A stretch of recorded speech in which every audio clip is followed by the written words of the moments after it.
To order, we stand for the Pledge of Allegiance, please. I pledge allegiance to the flag of the United States of America and to the republic for which it stands, one nation, under God, indivisible, with liberty and justice for all. Okay. We don't have somebody till 5:30? Yep. Okay. So let's get to business.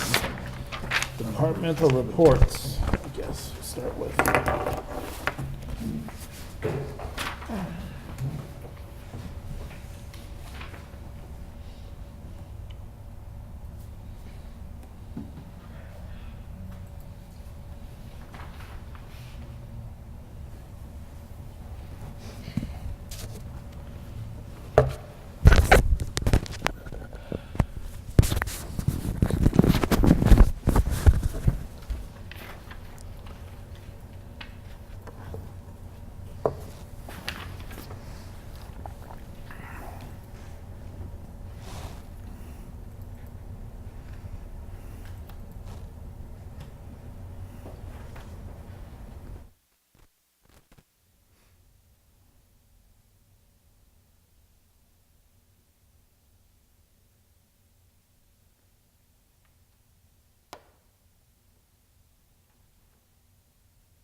Robert is home from the hospital. Who is? Mill's husband. Oh. Thank you, Jay. Sure.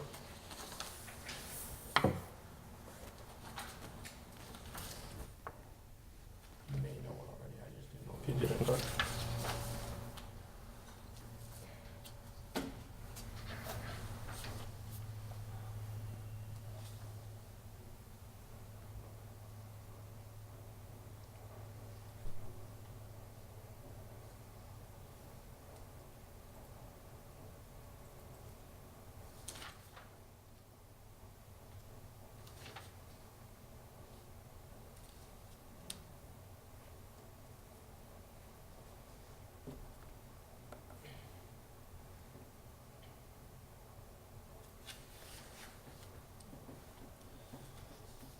I'll make a motion that we accept the departmental reports.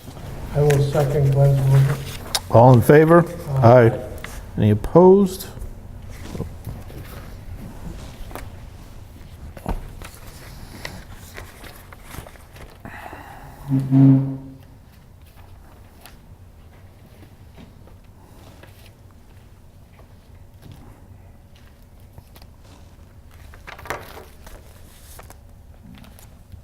There you go.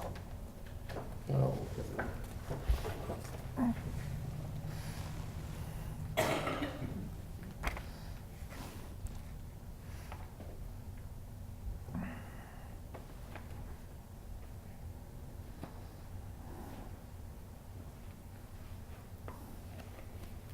All right, I'll make a motion that we approve and sign maintenance warrants for fiscal year 19, number 57, 58, and 59.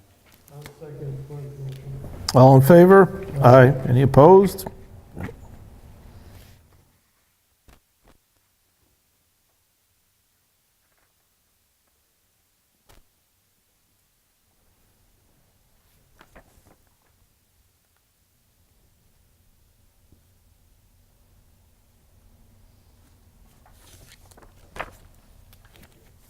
You're welcome.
on to gravel pits? Mm-hmm. Okay.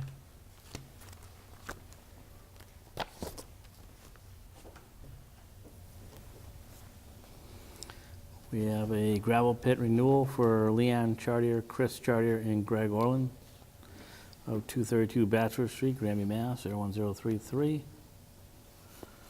This is just a renewal permit.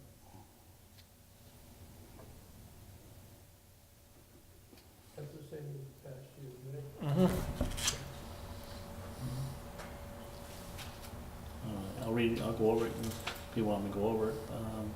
You want to just read the pink one? What's that? Read the magenta one or whatever color you want to call it. It's easier to read the other one.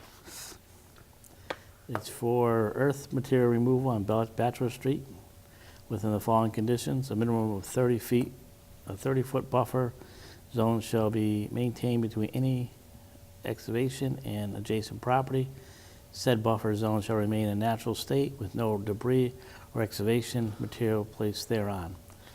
A 200-foot buffer zone, prescribed land be imposed between the removal operation and adjacent street line. Sloping shall be 2-to-1 minimum, providing the soil condition required to be so.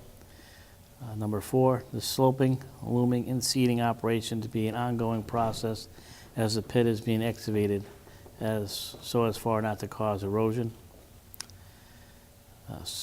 Letter A of number 4, the loam or topsoil should be replaced over the entire area to a depth of 4 inches or pre-existing topsoil conditions, whatever is greater. No loam or topsoil shall be removed off the area. All loam or topsoil should be reused and replaced as specified above. Letter B of number 4, the entire area shall be seeded and substituted cover. Number 5, the depth of excavation shall not exceed the pre-existing depth. Number 6, all limitations are subject to review prior to the anniversary date of the renewal. Number 7, any violation or set limitations shall be corrected before renewal. Number 8, no limit to be imposed on the rate of excavation per year. That rate is in reference to time only. The amount of material yardage is estimated at 5,000 yards per year. Number 9, in all areas other than the buffer zone referred to in number 1 above, all trees shall be cut and removed sufficient distance ahead of the excavation in order to ensure the safety of the operation, but in no event less than 50 feet. A performance bond of $10,000 must be posted with the town of Granby. Number 11, hours of operation are 8 a.m. to 5 p.m. only. Days of operations are Monday through Friday only, excluding holidays. Number 12, warning signs must be located along the fence on top. The license is granted expires of July 1st, 2019. So I'll make a motion that we approve the gravel pit permit for Leon Chartier. I will second Glenn's motion. All in favor? Aye. Any opposed?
you, sir. Thank you. You're welcome. We have another one here for gravel permit renewal for Rocky Construction, Inc. of 5 Lion Street, Granby, Mass.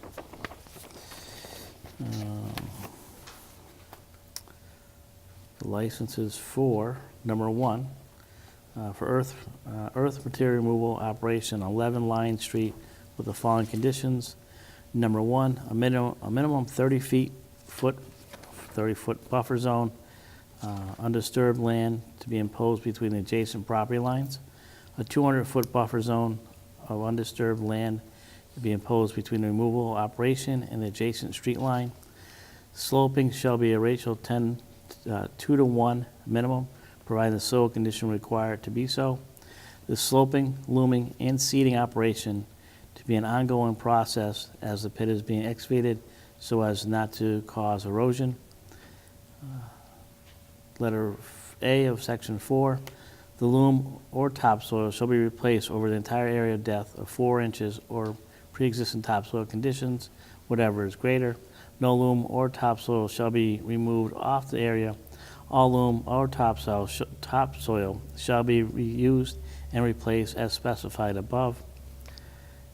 Letter B of section 4, the entire area shall be seeded with substitute cover. Number 5, the depth of the excavation shall not exceed the pre-existing depth. Number 6, all limitations are subject to review prior to the anniversary date of the renewal. Number 7, any violations of set limitations shall be corrected before renewal. Number 8, no limit to be imposed of the rate of excavation per year. The rate is in reference to time only. Number 9, all cuts and removed for safety ahead of excavation site at least 125 feet. Number 10, hours of operation, 8 a.m. to 5 p.m. only. Days of operation, Monday through Friday only, excluding holidays. The license is granted in conformity with the statutes and ordinances related thereto and expires on July 1st, 2019, unless sooner suspended or revoked. It's only good for a couple months, 3 months.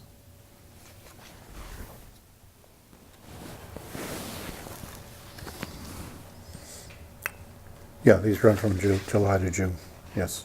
Then they gotta go through the process again. What it is it took so long for the Conservation Commission to address them. Because we require them to address it before it comes to the board for issuance of the license. I'll make a motion that we approve the gravel pit renewal for Naraki Construction. They had a permit last year too, right? Mm-hmm. Yes, this is a renewal. Okay, I will second the motion. All in favor? Aye. Aye. Any opposed?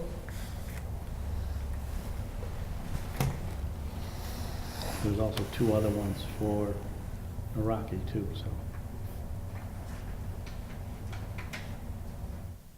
Then I'll read separately. Okay.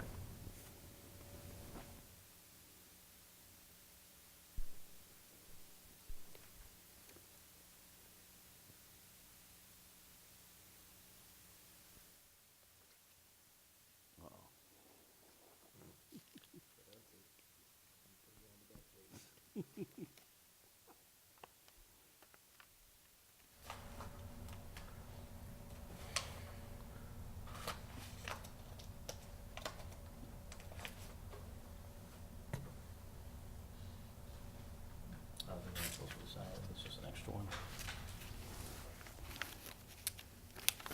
Just sign it anyways. Anywhere. There's no lines or anything to sign, all of it's just an extra.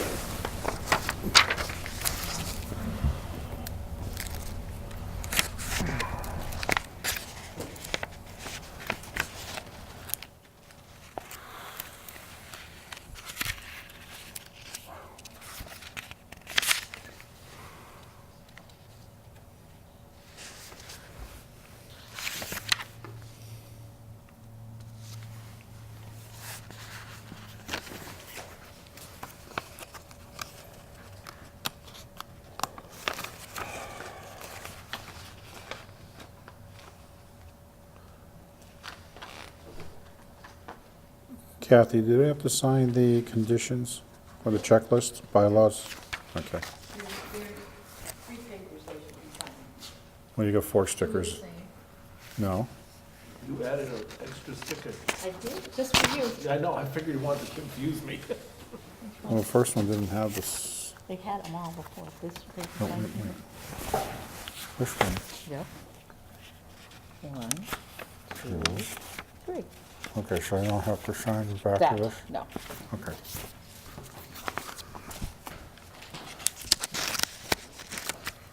There. Oh, I get you confused.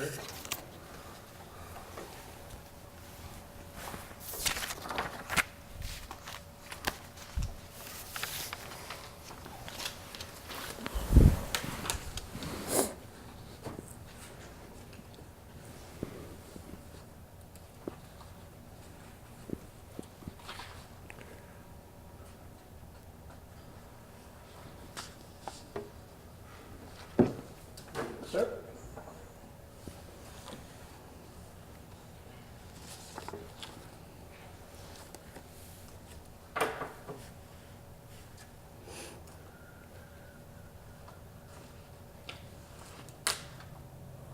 Going to date it? Just ask me. Or let Kathy date it. Or Kathy date it.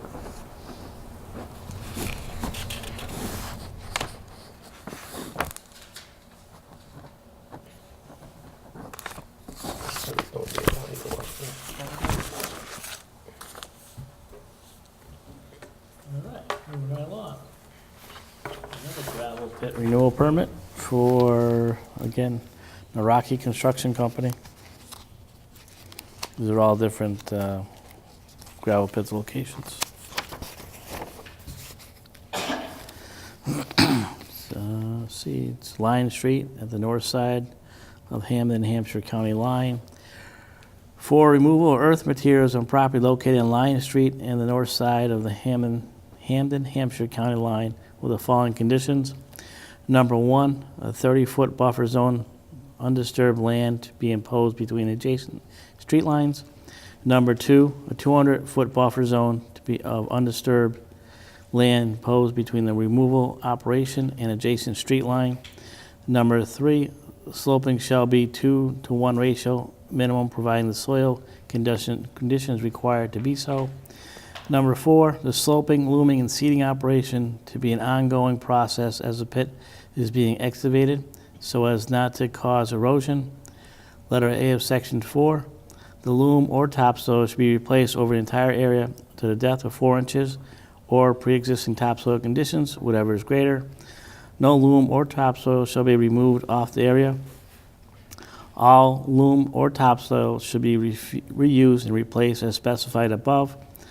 Letter B of number 4, the entire area shall be seeded with substitute covering. Number 5, the depth of excavation shall not exceed the pre-existing depth. Number 6, all limitations are subject to review prior to the anniversary date of the renewal. Number 7, any violations of set limitations shall be corrected before renewal. Number 8, no limit to be imposed on the rate of excavation per year. The rate is in reference to the time only. Number 9, all trees cut and removed prior from a safety zone ahead of the excavation site for at least 125 feet. Number 10, hours of operation are 7 a.m. to 5 p.m. The license is granted in conformity with all statutes and ordinance related thereto and expires on July 1st, 2019, unless sooner suspended or revoked. I'll make a motion that we approve the the renewal permit, gravel permit renewal for Naraki Construction, Inc. I will second Glenn's motion. All in favor? Aye.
sir.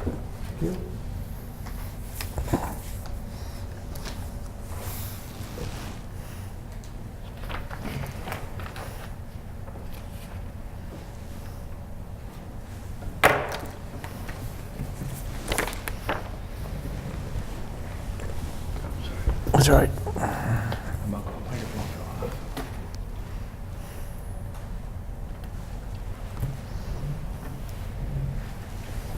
All right, one more. This is a gravel permit renewal for Rocky Construction, Inc. of 5 Lion Street, Granby, Mass. It is, Excuse me. Jay, can you sign page 2 and 3? Sorry. it's okay.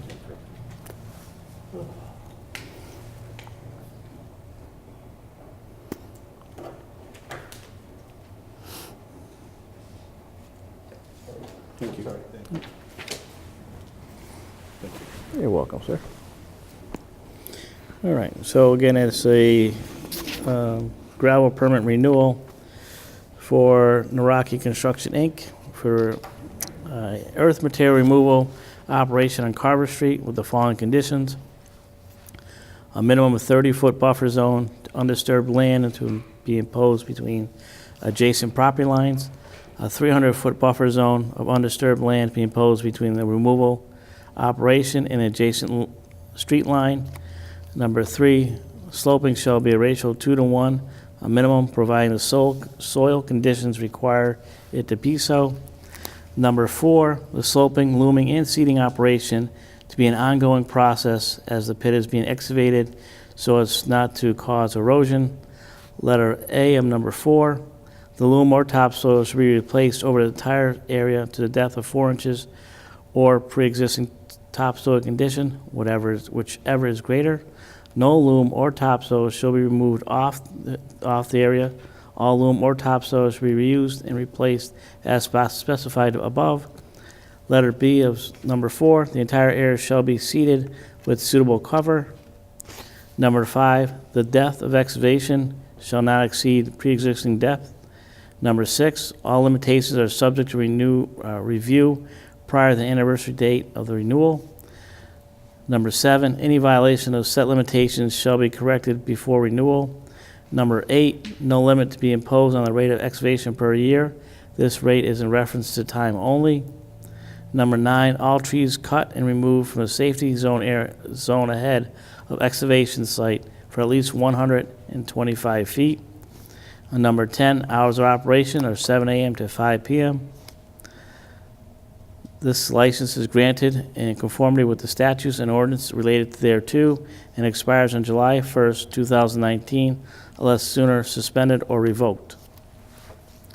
So I'll make a motion that we approve the gravel pit renewal for Naraki Construction, Inc., as read and described.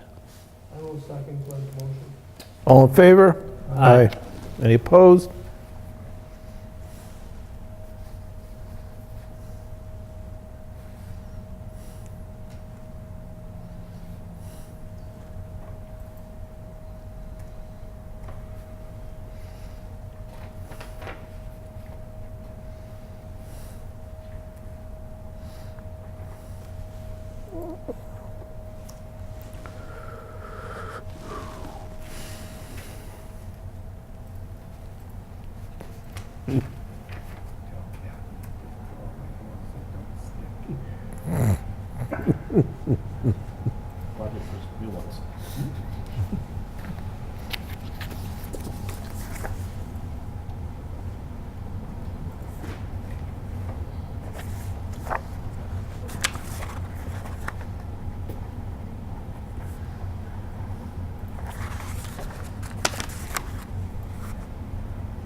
There you go.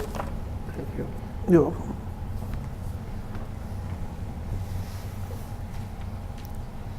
Do you want to get into discussion or just want to open that for MVP workshop?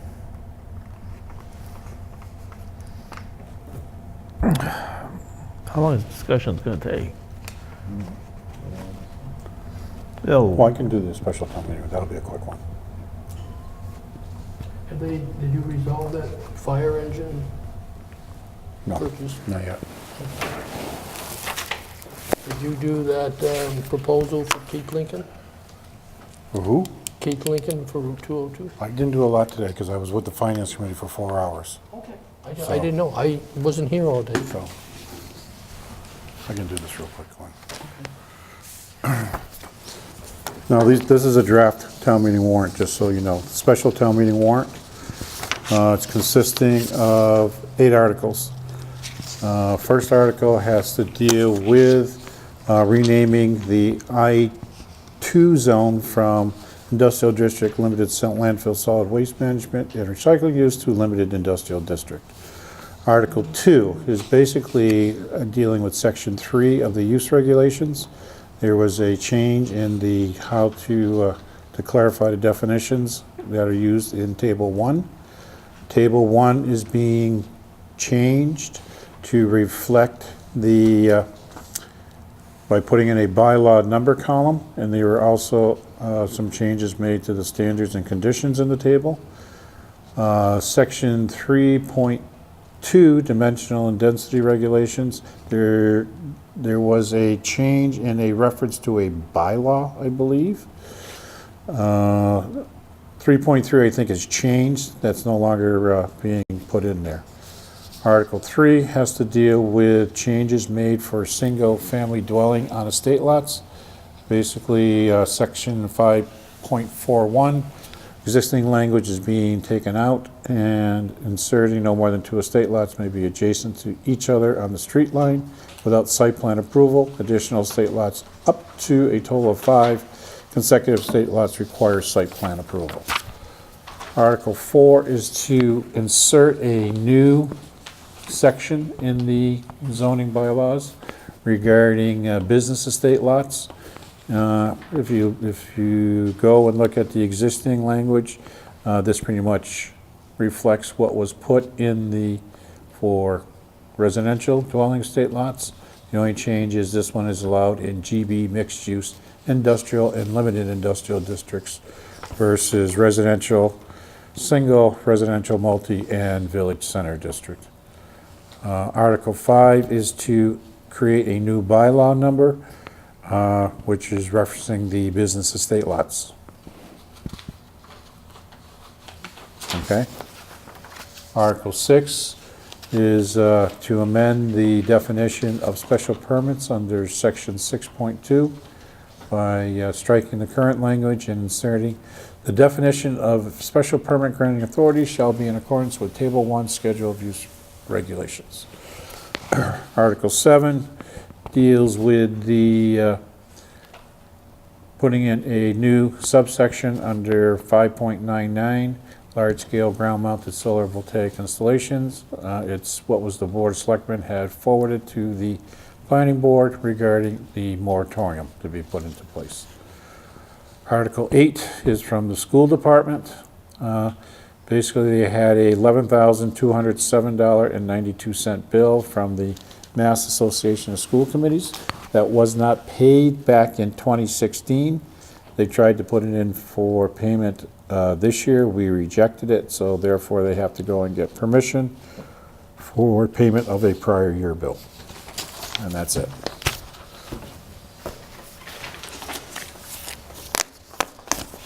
And that should take you almost to 5:30. It is 5:30. Fine job, yes. Captain, I guess you're on the hot seat. Come on up. Presentation on a flash drive, is there a way to project it so that it can be on the TV or not? That, I don't know if that's gonna be a possibility. Okay. I don't think I have our HDMI cable here, do we? I know there's one in Kim's desk. Well, I don't have a key to Kim's desk. Well, I don't know if it's even locked. I gave you an HDMI cable, 25-footer today. I have an HDMI cable. You want me to go grab it? Yeah, if you have it.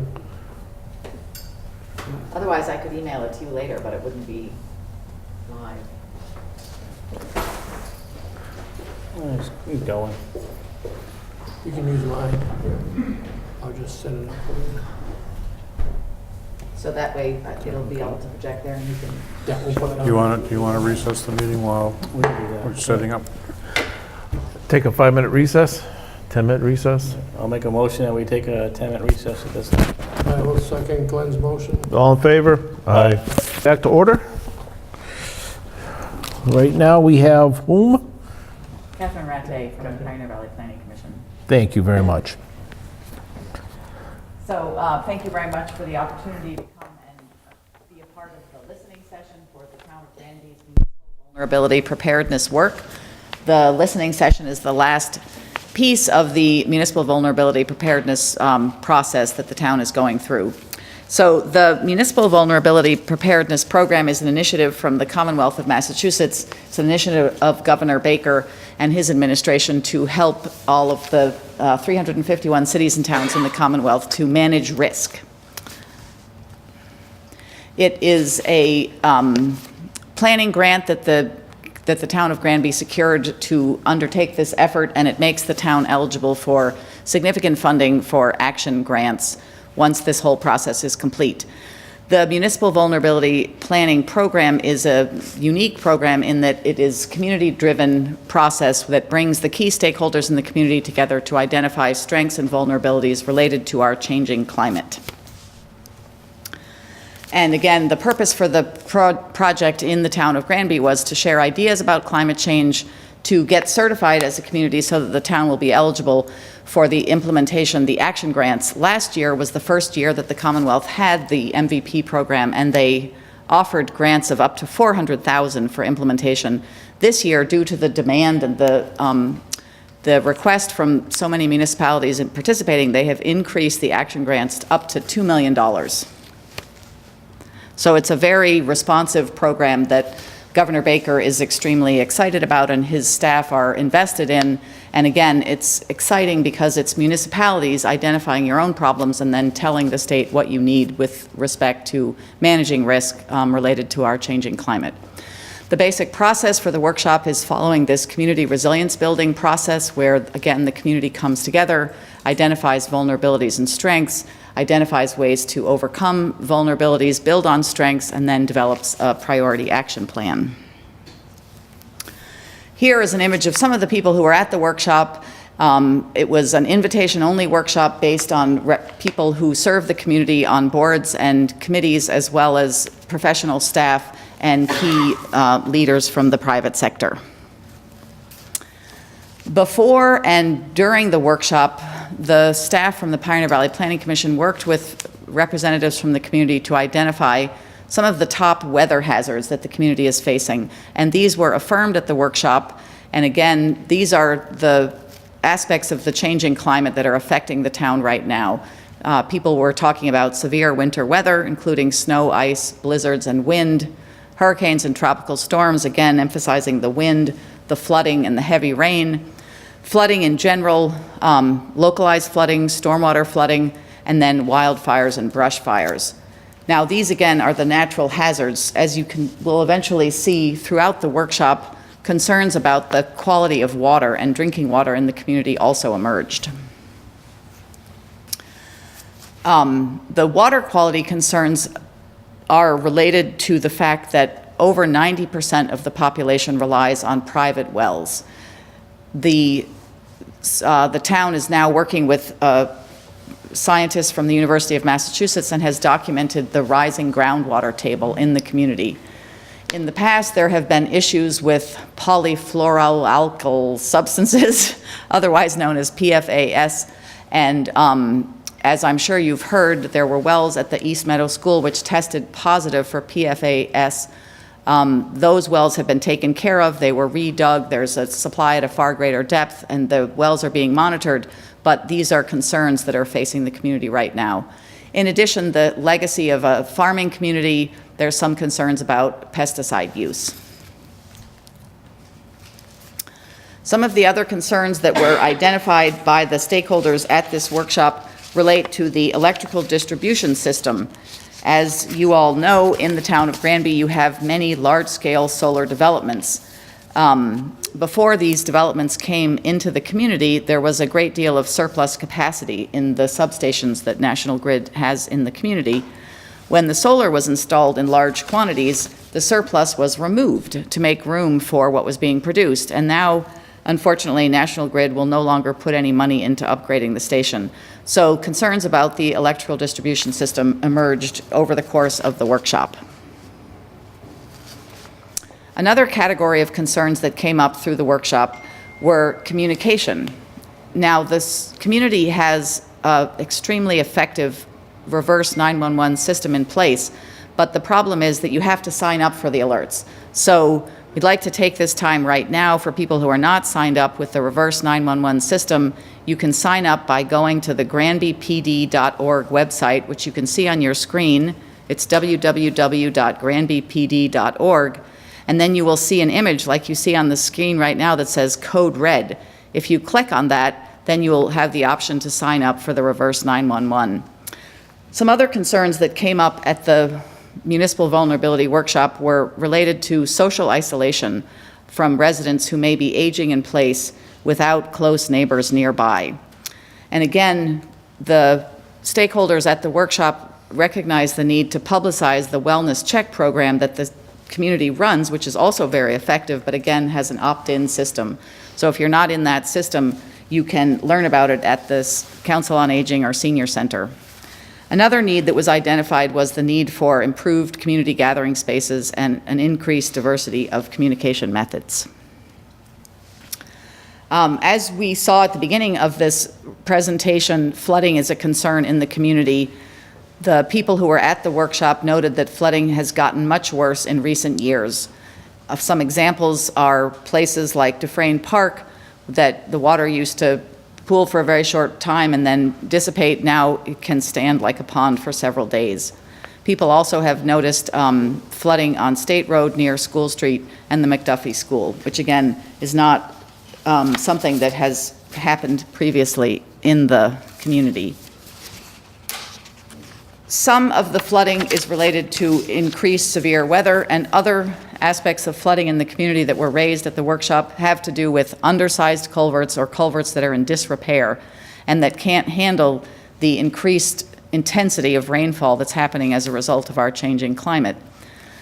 At the workshop, it was recommended that all upgraded or new culverts, it was pointed out that the MassDOT now requires new culverts to meet state stream crossing standard, but the cost to meet this standard is so prohibitive that the problem is right now the community cannot afford that cost. So there's clearly a need for additional funding from the state to address the problem of undersized and failing culverts. Another concern that was identified, an area of concerns, had to do with the transportation infrastructure in the community. People at the workshop noted that the town has limited roads for evacuation in the event of an emergency, specifically Amherst Street, and that it would be disastrous if this street was lost during an emergency. In addition, many of the town's roads are private roads, which could be difficult for emergency vehicles to access. So these were some of the major concerns. Previously, we've talked about some of the major concerns that were identified at the workshop. It's important to note that the workshop also did provide an opportunity for stakeholders to identify many of the strengths and assets in the community. These included the fact that residents are fairly self-sufficient.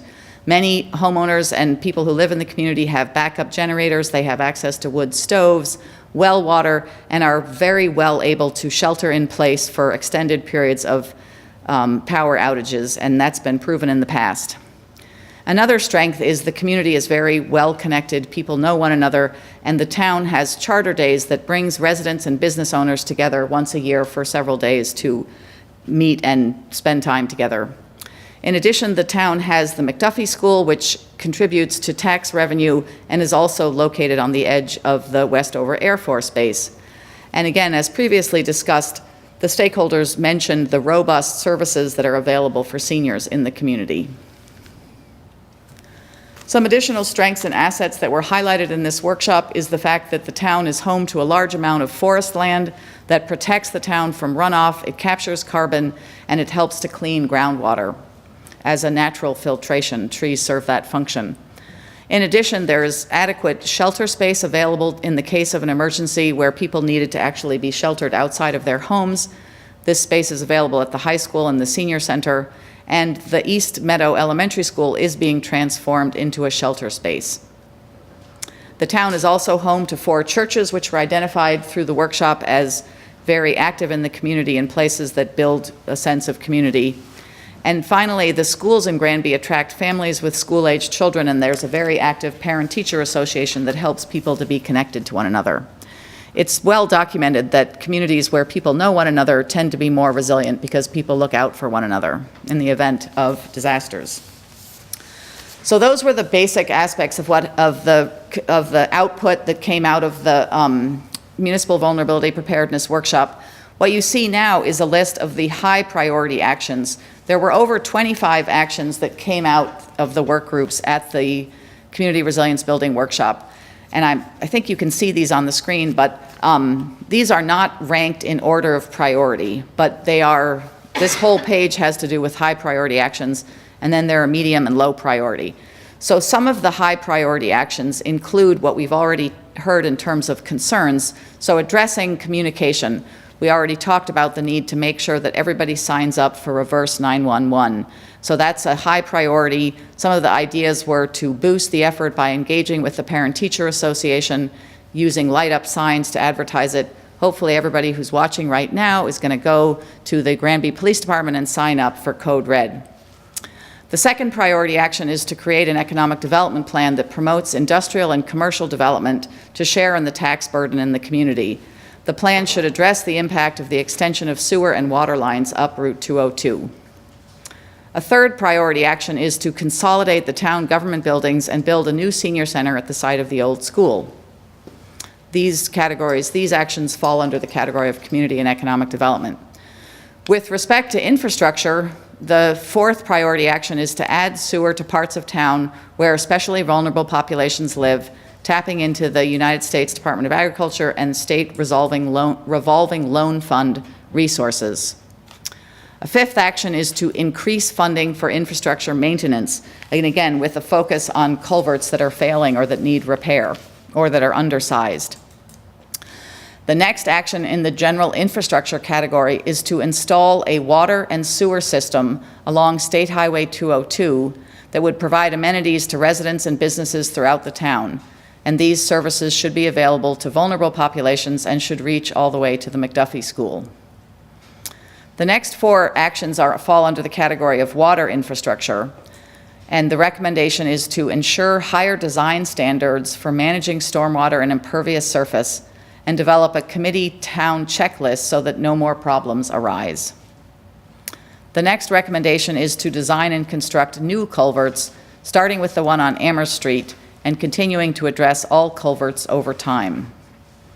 I'll pause for a minute just to say that, again, the Community Resilience Building Process Workshop results in this action list, which will be submitted to the Commonwealth, and the town will be eligible to apply for up to $2 million in funding to implement the top recommendations of this process. Another recommendation is that cisterns should be strategically placed throughout the town for firefighters to use as water resources. Another action is to study options for the future of Forest Pond Dam and whether it should be removed. And if you are interested in dams, there's a lot more detail in the town of Granby's hazard mitigation plan, which is also available at Town Hall. Another recommendation is to study options for the future of the Forest Pond Dam. I'm sorry, we already did that one. To properly fund the tree warden and forestry expenses. Again, if you think about trees are a boon in that they provide shade and they filter groundwater, but they also can be a hazard in event of storms. For those of us who were here in 2011, we remember the freak early October snowstorm when there were still leaves on the trees and many branches fell on power lines. Another recommendation is to look into ways to restrict solar farm construction on forested areas, and some of the suggestions were to remove the tax-exempt status of solar farms and to categorize solar farms as impervious surfaces. So those were all the high priority actions. The medium priority actions that emerged out of the Community Resilience Building Workshop held in the town of Granby were coordinating with the Council on Aging and the emergency management to help the aging population. And again, this is already happening, but it was suggested to improve and reduce the vulnerability even more. Another recommendation was to examine the cluster bylaw to ensure that it allows smaller homes, especially for ages 55 plus.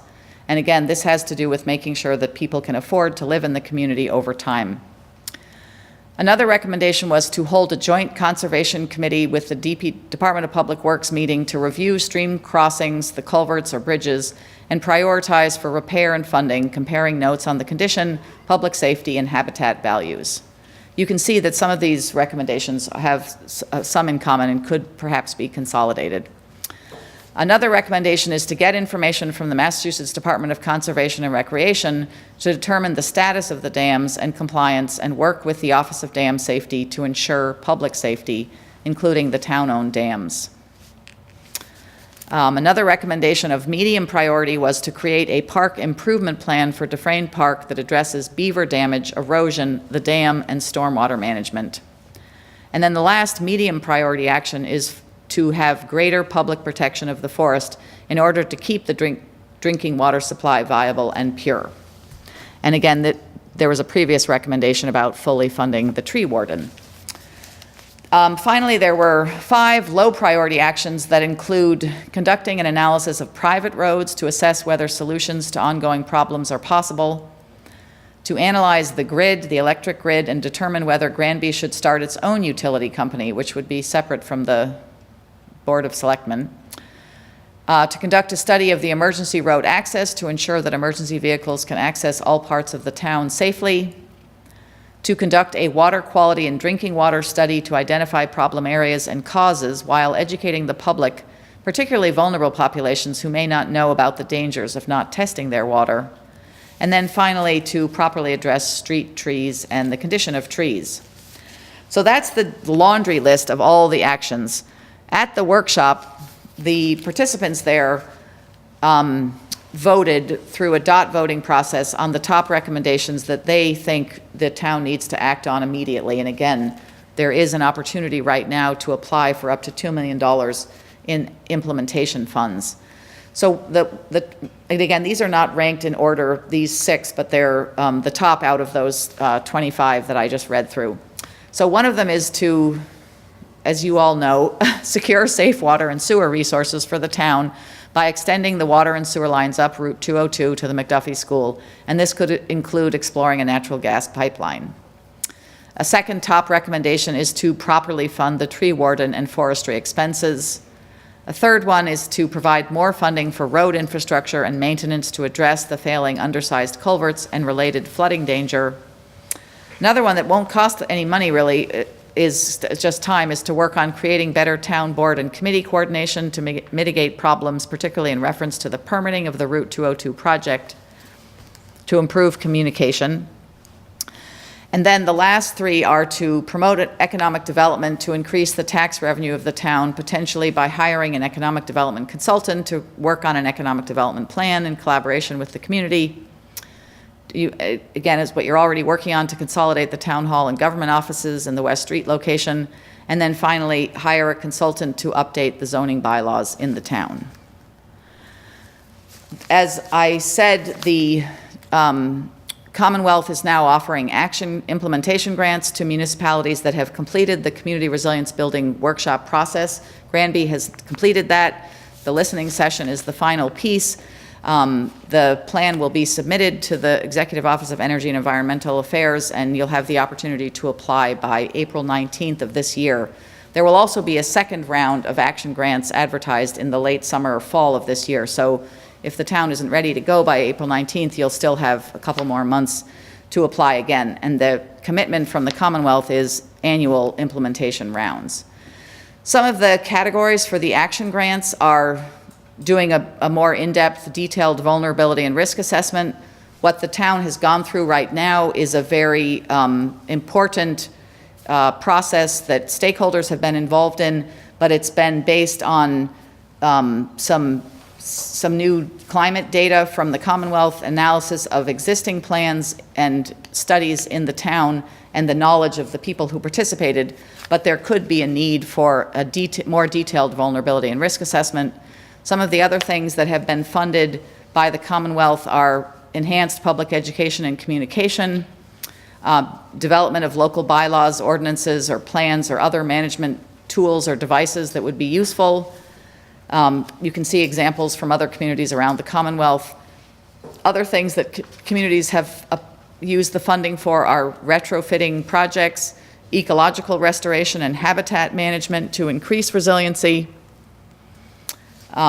nature-based storm damage protection, drought prevention, water quality improvements, also nature-based infrastructure and technology solutions to reduce vulnerability to extreme heat and poor air quality, for example, tree planting, and then nature-based solutions to reduce vulnerability to flooding, like water sewer infrastructure studies.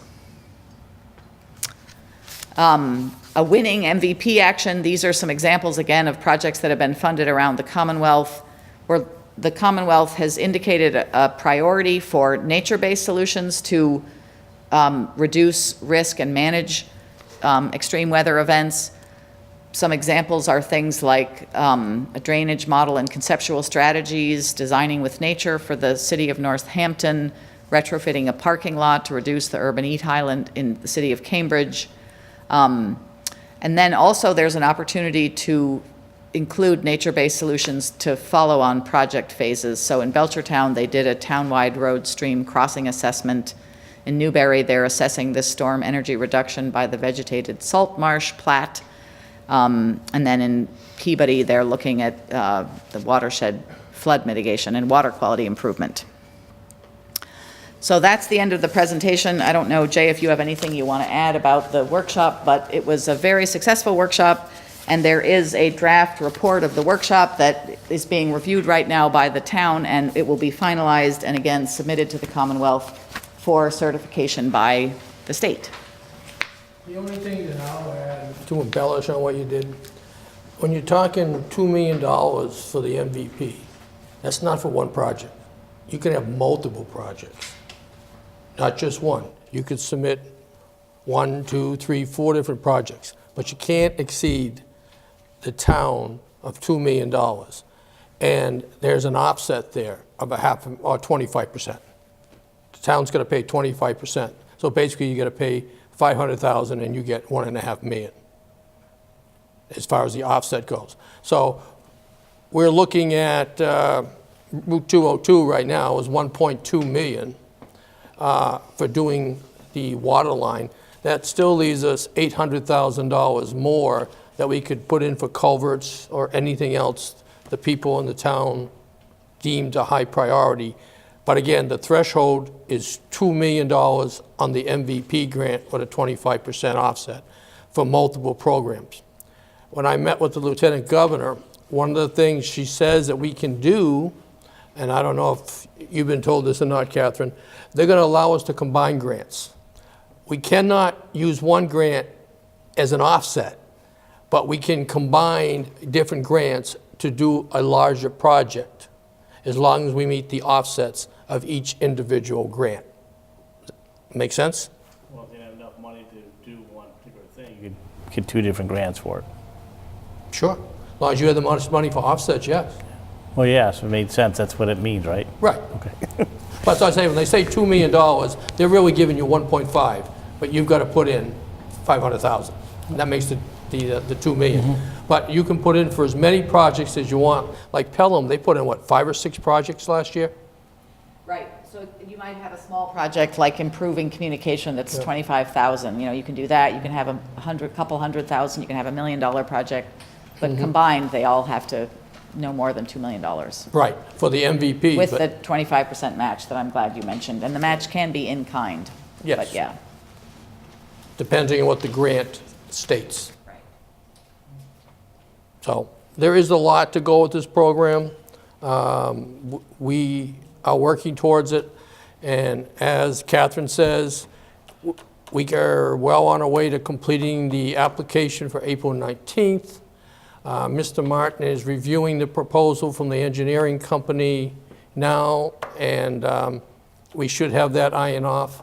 Now, Catherine, with the action grant, I wasn't sure if we could do design this year or design and construction this year, say in the pipeline. I was under the impression we could do both. That's my understanding as well. Right. So we could go, when we get the total cost of the water pipeline, if it was deemed that's the only high priority we wanted to, we could put the whole 2 million towards that. Or, as I stated, we could do multiple projects, just like Catherine also stated, and do culverts, do communication, but you can't exceed $2 million in 1 year for the MVP. But again, to reemphasize, Lieutenant Governor says we can combine all the grants. She doesn't have a problem, but we have to tell her up front. Either that or Climate Katie, we gotta tell her. Would any of these grants assist with Forge Pond and the problems there? Could. If the town made that a priority, yes, it could. The town's gotta come up with the priorities. Right. And you definitely want to review the draft and make sure that your priorities are included in the report, because Right. that's what the E EOEEA is looking at as Yeah. the basis for your grant, in addition to the grant that you submit. And that's why I just have a draft copy, but mine's electronic, where you guys have hard copy. You're gonna send out electronic out again, or? Yes, and I can give you this paper copy. But I noticed there was one correction that we didn't make yet, but, Well, when you make the new electronic copy, just put a new date on there or Okay. something, and then I'll but distribute. if you have any changes you'd like to see, just let me know. Yep. Thank Any you. other questions from you guys? Because it's a pretty good project, really. Yeah. How about you, Dave? Want your culverts done? How much per culvert? How much would you estimate a culvert cost? Six, Uncommon. And that would be just one. That's one. yeah. But we have to make a plan not only for this year, but for follow-on years, because we can do this every single year. We're not just cut off at a one time. But again, they are competitive. They're competitive, but the Commonwealth, Right. last year there was 400,000, now there's 2 million. I think you probably saw the governor announced a couple weeks ago, $10 billion for MVP, so this is definitely Yep. a place where they're putting the money. Yes. Yeah. Yeah. Well, thank you very much. Thank you very much, much. Catherine. Thank you. And we'll be getting that MOU that you wanted signed. Oh, great, thank you. Yeah. I'm gonna make a motion that we recess for 5 minutes to take down everything that was just set up earlier. I'll second Glenn's motion. All in favor? Aye. Okay, the next one is to go over the draft annual town meeting warrant. As usual, we will be conducting it over 2 nights. The first half will occur on May 13th along with the special town meeting. And the second half will be on June 10th, 2019. The first half proposing, addressing Articles 2 through 11, and on the 10th, 12 through 39 at this point in time. And this is still considered a draft in case something comes up. It's still a draft until you sign it. Right. It's a draft up until you actually sign it and it gets posted, so it can change. 239 is set for June 10th. June 10th, yes. Okay. Yeah, basically, Article 2 is basically to hear the reports of anybody who wants to give a report to town meeting. A lot of times we wait and delay that to the June meeting. Article 3 is the annual authorization to allow you to conduct sell land under tax title of low value procedure, apply for state and federal grants, enter into contract with Massachusetts Highway, which is basically Chapter 90 project. Article 4 is to authorize the elected board members to receive compensation for services. Cemetery is basically the wage rate no less than minimum wage. Board of Assessors receive $15 per parcel that they go out and do inspections on. Board of Health receive, or their consultants receive $35 per inspection, or if they have to go to court. Members of the planning board receive $65 per inspection if it is required for them to go on site. Article 5 is to authorize the Conservation Commission to charge a fee of $65 for each site inspection they deem necessary. Article 6 is to accept perpetual care gifts for cemetery lots purchased for calendar year 2018. Article 7 authorizes the various revolving funds as authorized under our town bylaws. Article 8 is to allow towns to enter into agreements under Mass General Law, Chapter 40, Section 4A, which is basically being able to enter into intermunicipal agreements without having to go into the bidding process. Article 9 is to vote the new pay scale for fiscal year 20. Article 10 is to see if we're going to accept Mass General Law, Chapter 148, Section 26I, as amended, regarding automatic sprinkler systems for multiple dwelling units.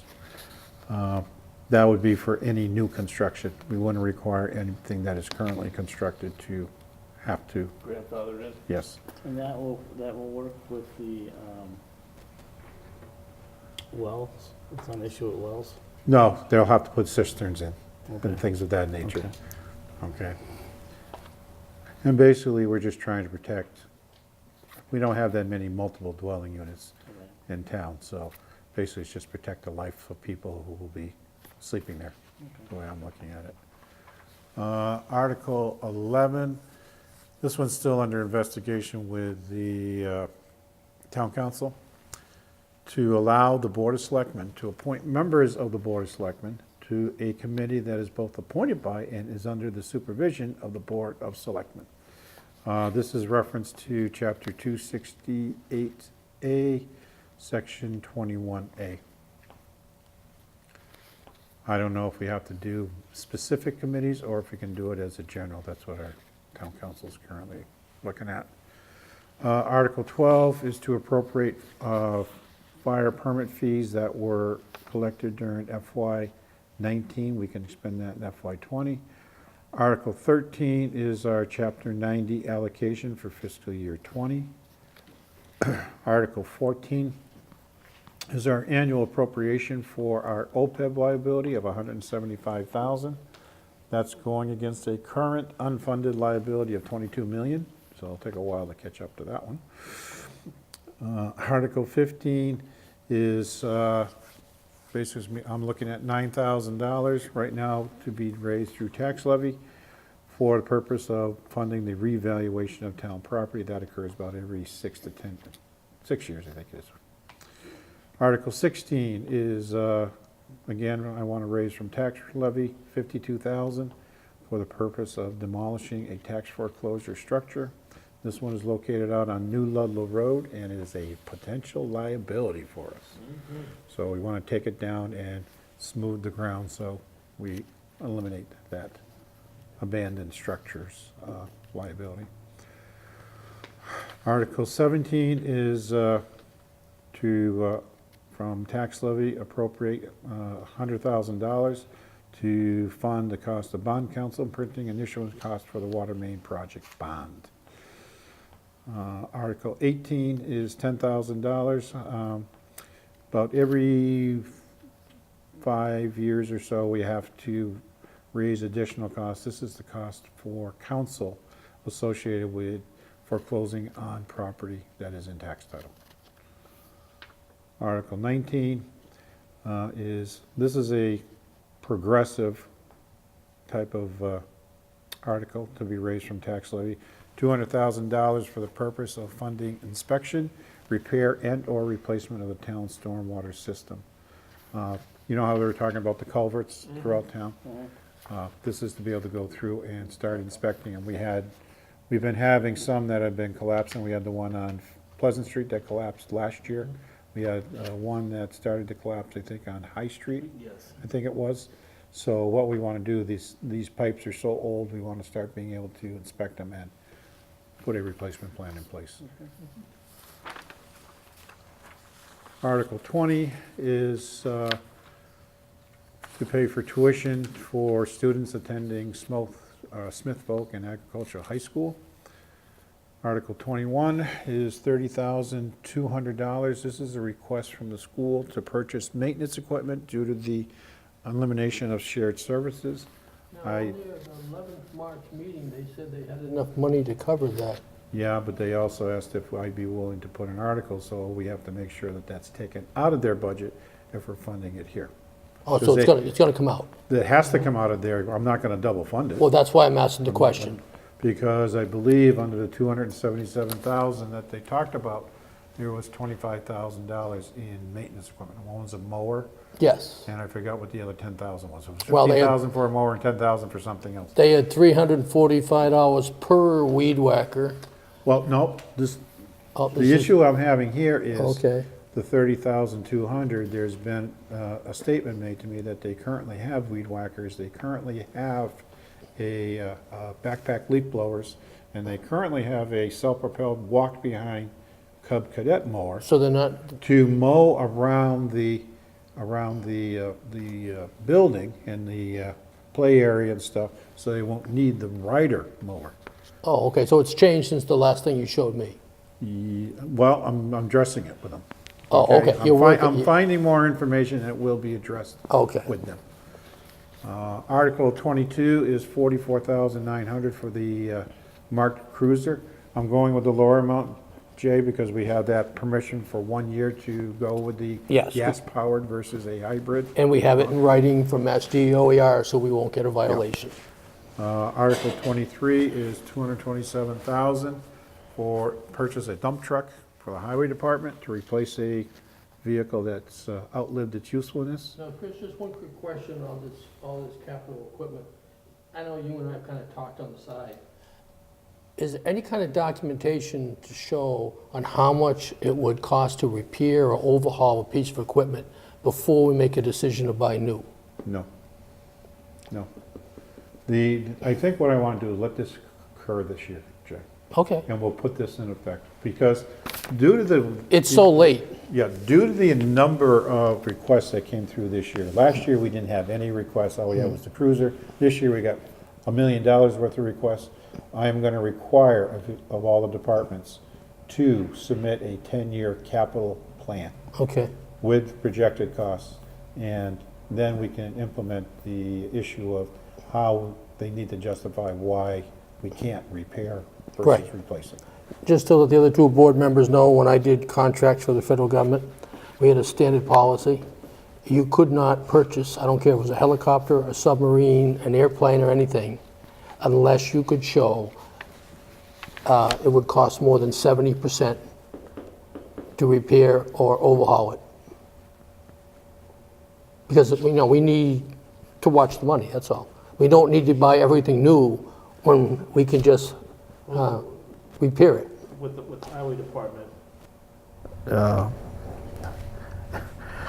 They're consistently and always repairing if they can. Oh, I agree. And they're doing a phenomenal job. This is across the board of all departments. It's Well- not picking on one.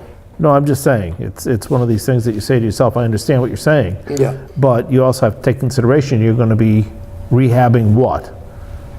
You know what I'm saying? I mean, that's the big thing. Well, you could just take the police cruiser, for instance. Say it was in good enough condition, except it needs some minor repairs to make it through the year, less than 70%, and you wouldn't have to buy one this year. That's all I'm saying. Okay. And Mr. Martin and I have been talking about it, and he, like you said, he's gonna put a 10-year plan out to find all the capital expenses. Article 24 is $102,000 to purchase a mini excavator for the highway department. When David was here, he talked about, regarding stormwater, the new stormwater procedures. This will save them time in being able to go through and address the catch basins throughout the town of Granby that they're required to clean out on an annual basis. Next one, Article 25, is $69,000 to purchase a 1-ton dump truck that will be replacing a surplus vehicle that we got from the federal government. That is, I think, a 1993. Article 26 is $700,000 for the purchase of a pumper truck to replace engine number 1. And you don't have any idea what it would cost to repair that one? Nope, again, no. Article 27 is $50,000 for the purchase of a pickup truck for the Public Buildings Department. Article 28 is to take from free cash $131,814, put it in the General Purpose Stabilization Fund. Article 29 is take from free cash $131,814 and put it in the Capital Needs Stabilization Fund. Article 30 is to take from free cash $131,815 and put it in the Municipal Building Stabilization Fund. And if we fund all these purchases out of free cash, then we will have 8 cents left in the free cash account. Article 31 is to pay Pathfinder for our share of the 2020 budget. Article 32 is to fund the Municipal Solid Waste Department. Article 33 is to fund the Sewer Department. Article 34 is to fund the Ambulance Department. Article 35 is for $30,000 to purchase a cardiac monitor.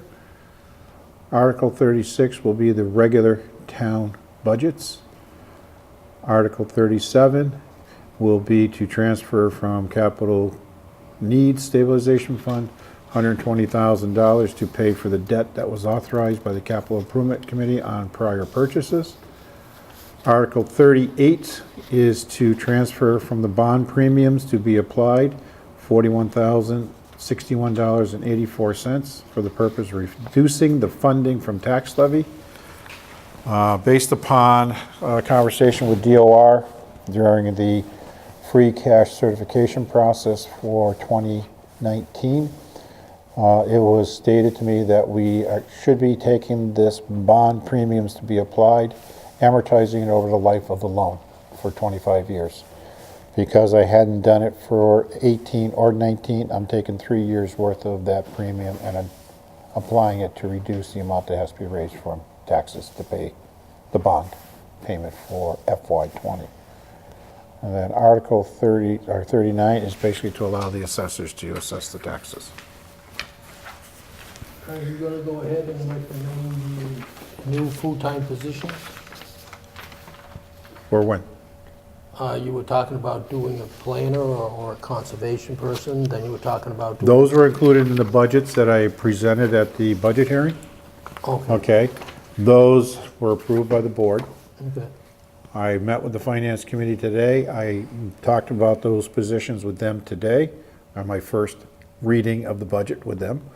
And they asked a few questions, but they're bringing it forward at this point in time. Okay, just wanna make sure it's going forward, that's... At this point in time. Right, well, Okay. I didn't know where, so it's coming under the regular budget, it's not an article. Yes, Ah, okay. correct. The next item we have is the annual town election warrant. This is from the town clerk. It's the last page of the annual town meeting warrant. This is from the town clerk for Monday, May 20th, 2019, to be held at the Granby Junior Senior High School from 9 a.m. to 7 p.m. For 1 year, school committee member; for 2 years, an assessor and a planning board members; for 3 years, select board member, assessor, board of health member, town clerk, Hampshire Council of Government counselor, school committee member, commissioner of burial grounds, and 3 public library trustees. And then for 5 years, it's a housing authority member and a planning board member. That's what the ballot's gonna be looking like. I thought there were 2 planning board members going for election, one for a 5-year term and one for a 2-year term. Right here, it says one for 2 Oh, years, okay. says planning board, then 5 Okay. years you have planning board. Okay. And the same thing for assessor, one's a 2-year and one's a 3-year. Correct. Okay.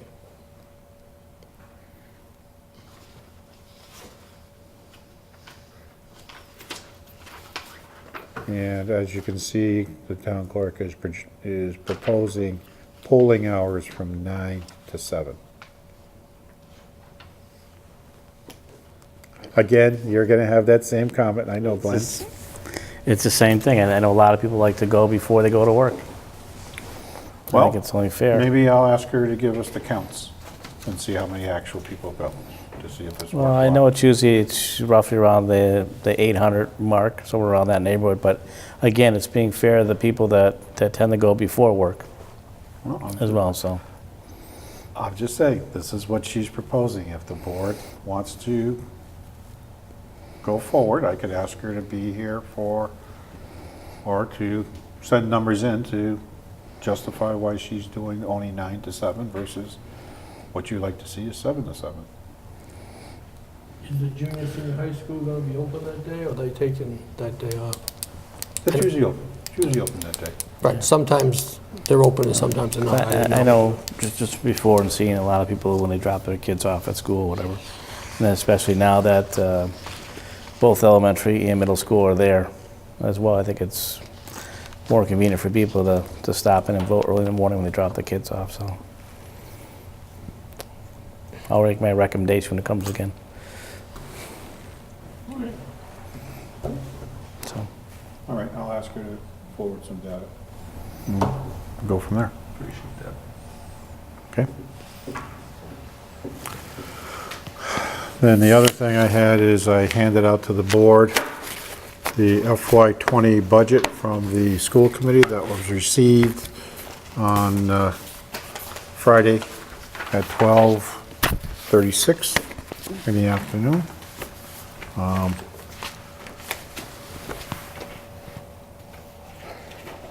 And to be honest with you, I have emails going, I went and actually looked up all the emails.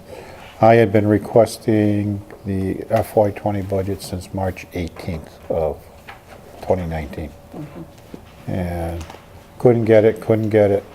And then we finally kept pushing last week, and we finally got it by Friday afternoon. Early Friday afternoon. So.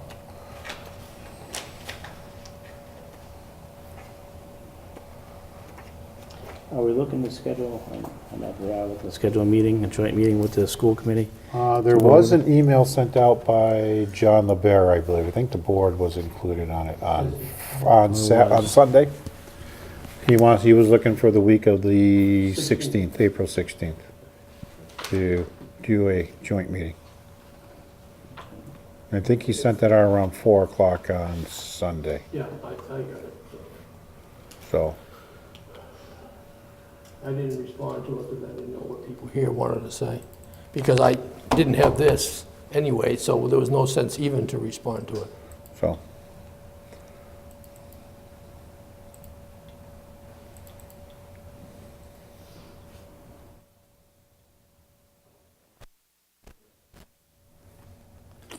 Yeah, I don't know, well, I know as of now, I'm away the 18th through the 22nd, so.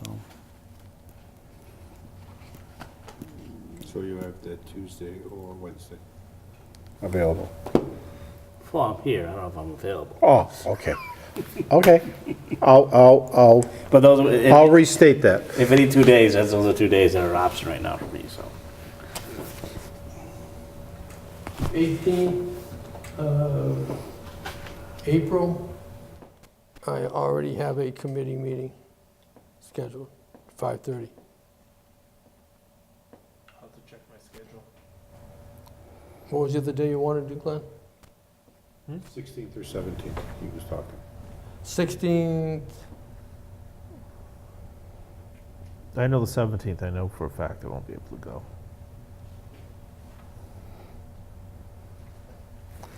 Sound more and more like the 16th. I'm on vacation that week, so. I got you marked. Yes, okay. Scratched you off. you want me to put the 16th in for tentatively, or? Yeah. Well, we can check with them, see if it works for them, but I mean, just listen to us talk here, it sounds like that's the only day it's available for us that week anyway, so. Look at that.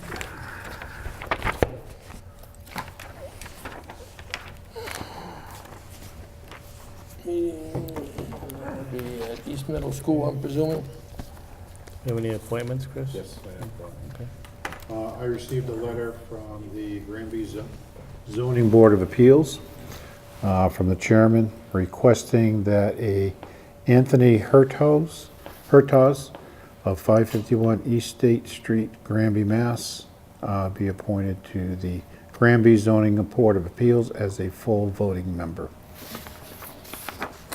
They've been going through lots of people. We've had one resignation, and there's another gentleman who's having health issues, and we've received an indication that another member will be resigning due to conflicts in his work schedule. So, And I'll add, the Energy Committee is still looking for committee members as well. Gonna make a plug whenever I can. No, and it just goes back to, I know last thing I heard that even with the elected position for the school committee, there was still no one as of yet. Unless that's changed in the past few I weeks. heard that Jim Petrus had taken Oh, okay. papers out. I think he took out for the one-year school committee. That's what I heard too, for 1 year, Was there more than one? I forget. But yes, I did hear that Jim Petrus took it out for But I 1 year. haven't heard anything for the 3-year. Yeah. Right. There was somebody? There was somebody? I'm glad to hear that. It just goes back to, that when we talk about just different boards and committees in the town, that, it's not that easy just to fill some of these committees or these boards. And, especially when sometimes people take criticism and things like that for the job they're trying to do, and they, some people see that and they don't want to be part of it, unfortunately. Yeah, I agree with you, Glenn, and just like we had the presentation night from PVPC, that one grant alone is $2 million. And if you can't have a quorum, you can't move forward on it. So, I mean, unfortunately, that's just the way it is. Well, so, all right. Anybody have any questions, concerns, comments in regards to this? No, I don't.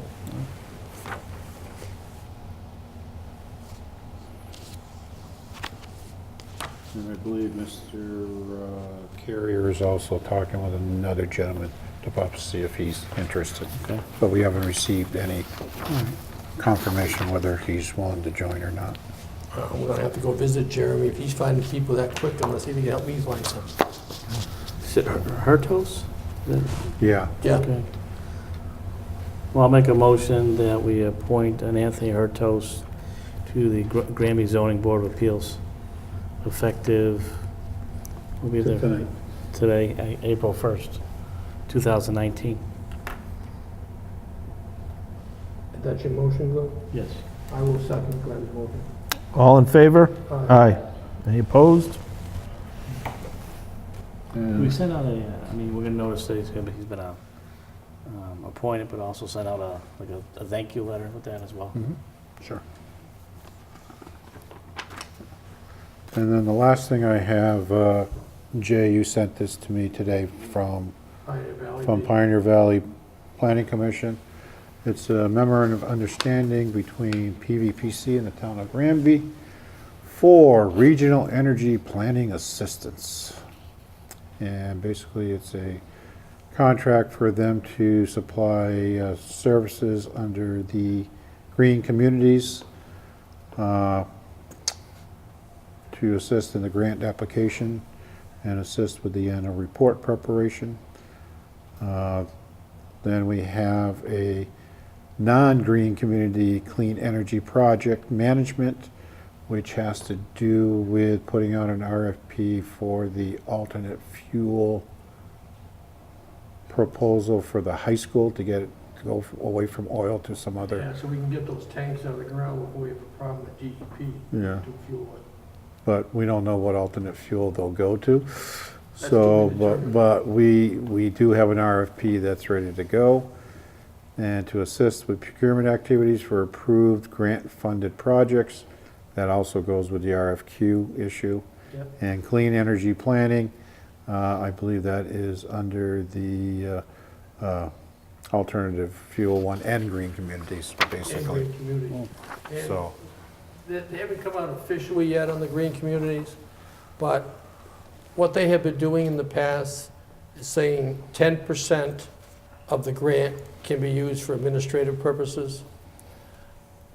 They're saying now that they think 10% for administrative is a little bit higher. So they'd rather see all the money that's being allocated to the green communities go to actual projects.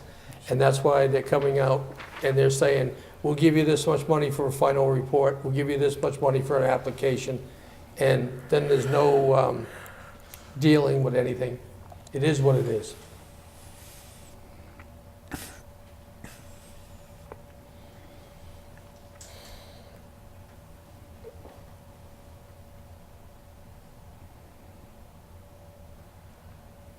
And this is a grant that Yes. Cost the town no money. That's correct. Only it's in-kind. The in-kind is the Energy Committee's time to supply Pioneer Valley Planning Commission with the specific data that's required to be put into the report.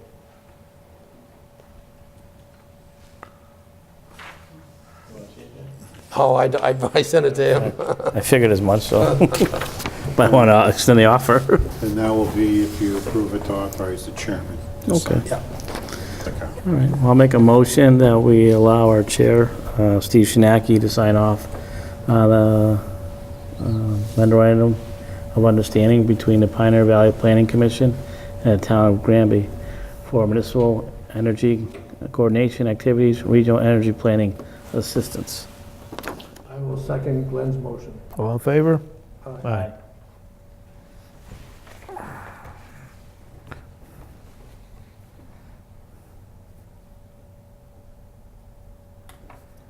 You gonna email that to me to send to Catherine, or you wanna do it?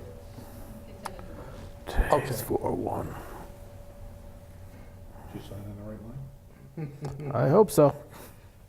Any money I can find, have a sticker Kathy, on you that know See that. if I can find a sticker. Oh, yeah, it's right there. Yeah, well, it was down low. It's down low, yeah. And on the MVP, like they said, the cutoff right now is April 19th. It may, the second one may be moved to after 1 July. So that would be another fiscal year. So if we make the April 19th cutoff for this fiscal year, we're automatically in line for 1 July. But if we don't make the April 19th cutoff and they push it off, because one of the things right now is not very many people are ready to submit, but we are. Mr. Martin's got the proposal with the engineering. Cutoff for April 19th. Well, he's got a lot of stuff on his plate. I mean, so I'm not trying to, he's got a lot of stuff on his plate. But like Catherine said, she wants to talk to me tomorrow about getting the data in. But it's going to depend a lot on when we get the engineering firm. And we're getting a very, very good price from the engineering company because they're using all Mass DOT data. We don't have to pay for surveying, we don't have to pay for nothing. They're using all of Mass DOT's. Well, I have a lot of confidence in Chris to get it Oh, I done. do too. But he can only do so much.